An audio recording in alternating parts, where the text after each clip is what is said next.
సిద్దిపేట పట్టణంలోని కరీంనగర్ రోడ్లో హనుమాన్ నగర్ కమాన్ వద్ద ఉన్న రాజరాజేశ్వర ధాబాను సీజ్ చేశామని మున్సిపల్ కమిషనర్ అశ్రిత్ కుమార్ తెలిపారు.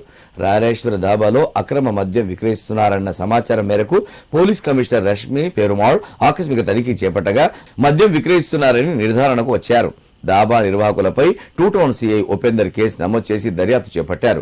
సిద్దిపేట పోలీస్ కమిషనర్ సూచనల మేరకు municipal commissioner Ashrith Kumar two town CI Upender తో కలిసి రాజరాజేశ్వర దాబా సీజ్ చేశామని మున్సిపల్ కమిషనర్ తెలిపారు.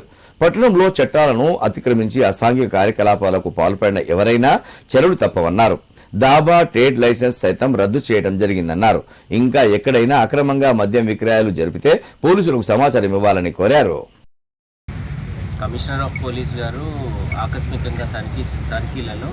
తనిఖీలలో ఈ డాబాలో అక్రమ మద్యం అమ్ముతున్నారని ఈ డాబాని ఇన్స్పెక్ట్ చేయడం జరిగింది. ఇన్స్పెక్ట్ చేసిన దృష్ట్యా వారి ఆదేశాల మేరకు పోలీస్ శాఖ వారు ఈ డాబాపై కేసు బుక్ చేశారు.